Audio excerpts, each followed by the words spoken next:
बहुत सारे लोगों के मन में डाउट आता है कि बुध ग्रह और गुरु ग्रह क्या आपस में मित्र हैं कि शत्रु हैं, किस तरह का ये बिहेव करते हैं। आइए इसको डिटेल में समझते हैं।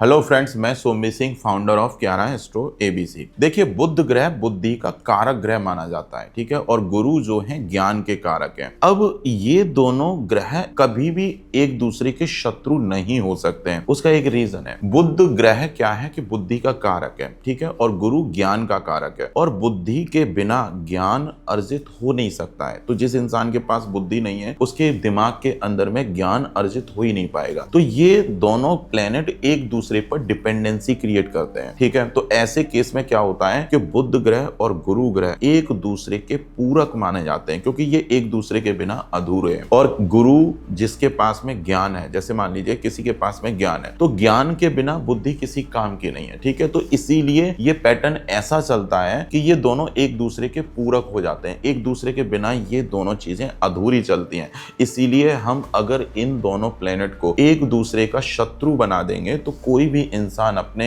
माइंड के अंदर में ज्ञान को अर्जित नहीं कर पाएगा, प्रॉपर अपनी बुद्धि को इस्तेमाल ज्ञान अर्जित के लिए नहीं कर पाएगा अगर ये शत्रु की तरह बिहेव करेंगे। तो इसी बेसिस पे हम बुध और गुरु को आपस में सम की मित्रता में कंसीडर करते हैं कि ये एक दूसरे के सम ग्रह हैं, पूरी तरह से शत्रु कंसीडर नहीं किए जाते हैं। फॉर एग्जाम्पल के लिए, अगर किसी की कन्या लगन की या मिथुन लगन की कुंडली है तो उनके 7th हाउस के लॉर्ड जो है गुरु बनते हैं। तो गुरु यहाँ पर क्या है कि अष्टम टू अष्टम थ्योरी के हिसाब से बहुत सारे लोग इनको शत्रु मान के बैठते हैं। कन्या लगन और मिथुन लगन के कुंडली में माना जाता है कि गुरु हमारे मारक है, लेकिन एक्चुअल में वो मारक ग्रह नहीं है, वो सम ग्रह माने जाते हैं। अब इसी गुरु की प्लेसमेंट आपके कुंडली में कहीं अच्छी हो जाए तो ये गुरु बहुत अच्छे रिजल्ट्स भी देते हैं। फॉर एग्जाम्पल के लिए, किसी की अगर मिथुन लगन की कुंडली है तो मिथुन लगन की कुंडली में गुरु 7th और 10th हाउस के लॉर्ड बनते हैं, ठीक है। तो गुरु की दोनों राशियां केंद्र में आ जाती हैं। जब भी किसी ग्रह की दोनों राशियां केंद्र में आती हैं तो उसको केंद्राधिपति दोष लगता है, लेकिन ये दोष हर सिचुएशन में नहीं लगेगा, क्योंकि दोष इस तरह से लगेगा तो कोई भी मिथुन लगन कन्या लगन के जातक, ये हर केस के लिए गुरु खराब हो जाएगा, और लेकिन ऐसा हो नहीं सकता प्रैक्टिकली। तो ऐसे केस में क्या होता है कि ये जो है इनको केंद्राधिपति दोष लगता जरूर है, लेकिन कुछ भावों में लगता है। जैसे फॉर एग्जाम्पल के लिए, अगर गुरु की प्लेसमेंट कुंडली के तीसरे घर में, छठे घर में, 8वें घर में और 12वें घर में हो जाए, या फिर अपनी नीच राशि में हो जाए, मकर राशि में, तो ये गुरु को केंद्राधिपति दोष लगेगा। अदरवाइज ये जहां भी बैठेंगे इनको गुरु को केंद्राधिपति दोष नहीं लगेगा, और गुरु बहुत अच्छा रिजल्ट्स ऐसे में देते हैं। तो मिथुन लगन कन्या लगन वाले जातकों को बिल्कुल भी डरने की जरूरत नहीं है कि उनके गुरु मारक ग्रह हैं। अब ये डिपेंड करेगा इनकी प्लेसमेंट पर। अगर इनकी प्लेसमेंट तीसरे घर में, छठे घर में, 8वें घर में, 12वें घर में या फिर नीच राशि में हो जाए तो यही गुरु को केंद्र अधिपति दोष लगेगा और बहुत खराब रिजल्ट्स देने के लिए ये बाध्य हो जाएंगे। फिर ऐसे में ये हमारे मैरिड लाइफ में रिस्क बढ़ाते हैं। शादी के बाद में करियर में परेशानियां क्रिएट होने लग जाएंगी। जैसे जिसकी भी मिथुन लगन का चार्ट है तो गुरु हमारे 7th हाउस के लॉर्ड है, और यही गुरु की प्लेसमेंट अगर तीसरे, छठे, 8वें, 12वें घर में हो जाए तो ऐसे लोगों की शादी के बाद में लाइफ में प्रॉब्लम एंटर करना स्टार्ट हो जाएगी, क्योंकि उनको गुरु को केंद्राधिपति दोष लग चुका है। तो ऐसा केस अगर आपके साथ में है तो ऐसे में गुरु के खूब सारे मंत्र चैंटिंग करने चाहिए, गुरु के दान करने चाहिए, तभी हम गुरु की नेगेटिव एनर्जी को बैलेंस करके उनसे बेनिफिट ले पाएंगे। और अगर गुरु की प्लेसमेंट अच्छी है, चाहे किसी भी घर में है, पहले, दूसरे, चौथे, 5वें, 7वें, 9वें, 10वें, 11वें, इन घरों में है, और वो अगर नीच के नहीं है, फिर आपके जीवन में ये गुरु बढ़िया रिजल्ट्स देंगे। लेकिन सिर्फ गुरु के रिजल्ट्स पे ये चीजें मैटर नहीं करती हैं। गुरु किस ग्रह के नक्षत्र में बैठे हुए हैं। लोग क्या सोचते हैं कि जब ग्रह की दशा चल रही है, गुरु की दशा चल रही है, तो सिर्फ वहां पर गुरु रिजल्ट नहीं देते हैं। गुरु के साथ में वो गुरु जो है जिस प्लेनेट के नक्षत्र में बैठे होंगे वो प्लेनेट भी साथ में रिजल्ट्स देगा। तो ऐसे केस में क्या होता है कि कभी कभी गुरु जो है, मान लीजिए राहु के नक्षत्र में बैठे हैं या चंद्र के नक्षत्र में बैठे हैं, और वो प्लेनेट कुंडली में कहीं खराब पड़ा हुआ है, तो वही अच्छे गुरु की महादशा या अंतरदशा में हमारे नेगेटिव रिजल्ट्स आना स्टार्ट हो जाते हैं। तो इसीलिए बहुत सारे लोगों को यहाँ समझ समझ ही नहीं आता है कि गुरु की वजह से रिजल्ट्स खराब आ रहे हैं या किसी और प्लेनेट की वजह से रिजल्ट्स खराब आ रहे हैं। फिर उनको ऐसा लगता है कि गुरु इस कुंडली में मारक है इसलिए ऐसा कर रहे हैं। तो ये बहुत सारे